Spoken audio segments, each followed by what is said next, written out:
Let me ask you something real quick.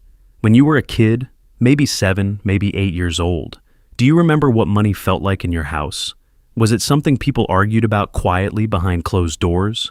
Was it something your parents said, "We can't afford that," about a lot? Or maybe it was the opposite. Maybe money flowed easy and nobody ever talked about saving it. Whatever that memory is, I need you to hold on to it. Because that one memory, that feeling you had about money before you even knew what a bank account was, is very likely the reason you're struggling financially right now as an adult. That sounds wild, I know, but stay with me, because by the end of this video, this is going to make complete sense, and more importantly, you're going to know exactly what to do about it. Here's something most financial advice completely ignores. Every budgeting app, every how to save money article, every YouTube video telling you to cut your Netflix subscription, they all assume your money problems are logical. Like, you just need the right spreadsheet, the right system, the right 5 steps, and boom, you're financially free. But here's what they're missing.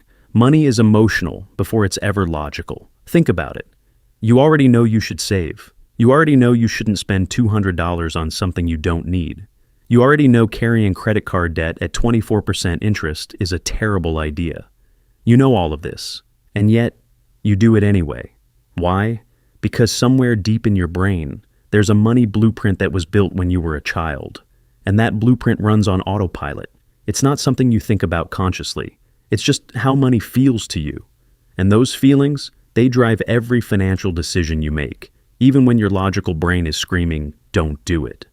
Psychologists call this a money script, and the research on this is actually pretty clear. A study published in the Journal of Financial Therapy found that the money beliefs people carry as adults are almost entirely formed before the age of 10. Before age 10. You were in 2nd grade, and your brain was already writing the financial story you're still living today. Now, every household has a money environment, and most people grew up in one of 3 types. The scarcity home. This is the house where money was always tight. Not necessarily poverty, though sometimes yes.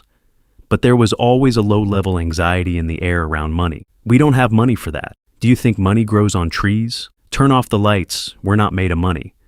If you grew up here, here's what your brain learned. Money is dangerous. Money causes stress. And there's never enough of it. So as an adult, you might hoard money compulsively and still feel broke. Or you might self-sabotage your own income because deep down, you don't actually trust that money sticks around. Or you spend everything you get because your nervous system says, spend it before it disappears. The avoidance home.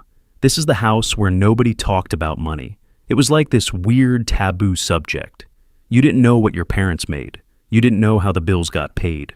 Money just happened behind the scenes, and children were kept out of it.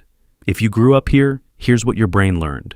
Money is secret, money is complicated, and it's not for me to understand. So, as an adult, you avoid looking at your bank account. You don't open certain bills. You feel vaguely anxious about your finances, but can't explain why. Financial planning feels overwhelming before you even start. The entitlement home. This is the house where money flowed freely. Maybe too freely. Every want was met. There was no real conversation about where money came from or what it cost. It just appeared. If you grew up here, here's what your brain learned. Money is always available, and comfort is a right, not something you earn. So, as an adult, you overspend without realizing it. You take on debt to maintain a lifestyle. The idea of not having something you want feels genuinely unbearable, because it's never been normal for you to wait. Now, most people are a mix of these. And none of this is about blaming your parents. They were operating from their own childhood programming too. This is a chain that goes back generations. The point isn't blame, the point is awareness.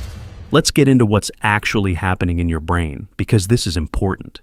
When you experience something emotionally charged as a child, especially something repeated, like consistent stress around money, your brain doesn't file it as just an event.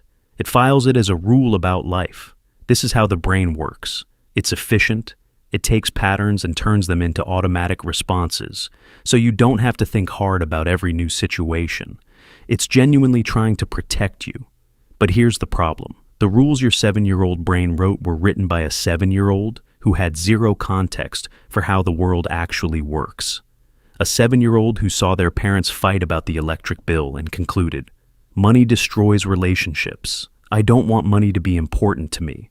And now you're 34 years old and you're unconsciously keeping yourself at a certain income level because your brain still believes money will ruin your relationships if you have too much of it. Or you're 28 and you blow your paycheck every 2 weeks because your brain still believes money is dangerous to hold on to, that it creates anxiety. So spending it feels like relief. This isn't weakness. This isn't a character flaw. This is neuroscience. Your brain is literally running a program that made sense once and doesn't serve you anymore. The fancy term for this is neuroplasticity. And the good news is, the brain can rewrite these programs. But you can't rewrite something you haven't identified, which is exactly why most people stay stuck. So, how do you figure out what your money script actually is? Start here. Ask yourself these 4 questions. And I mean, really sit with them, not just skim past them. Question 1. What's the first money memory you have? Not an explanation, a feeling.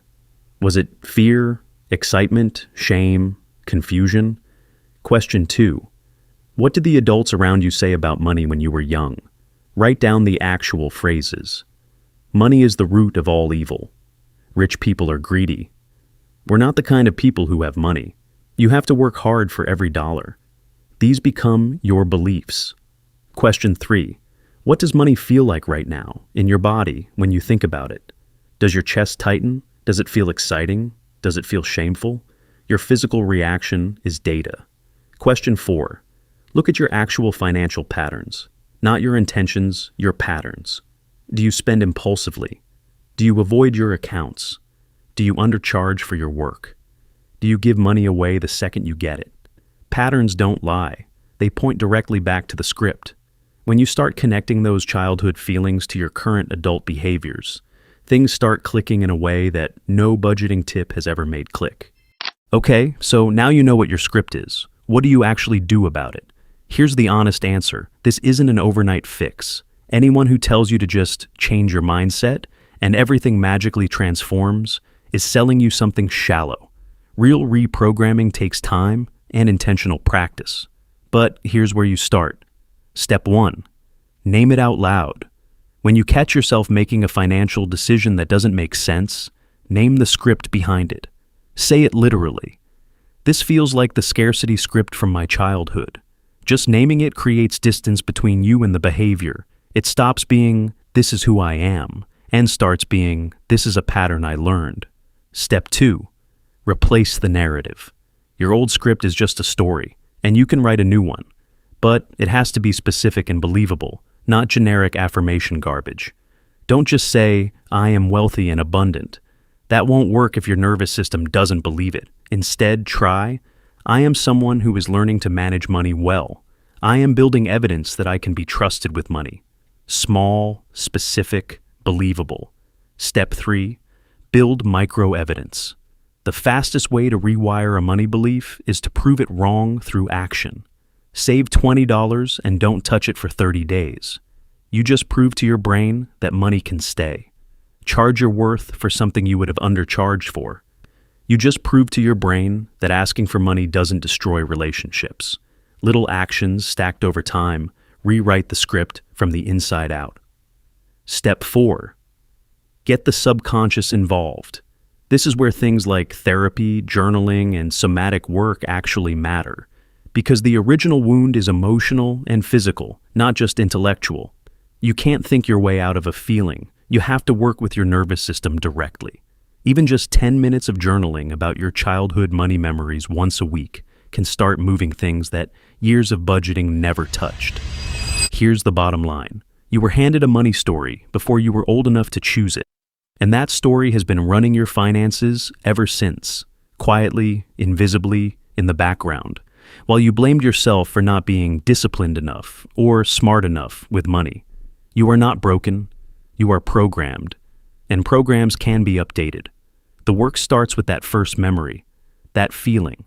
Whatever came up for you at the beginning of this video, that's your starting point. Don't scroll past this. Sit with it. Ask yourself the questions. Get honest about the patterns.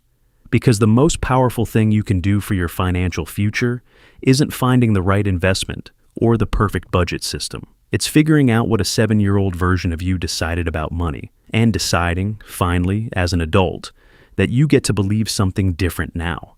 If this hit home, share it with someone who needs to hear it. And if you want to go deeper on this, I've got more coming. Subscribe, and make sure you don't miss the next one. I'll see you there. Subscribe, like, comment your childhood money memory below.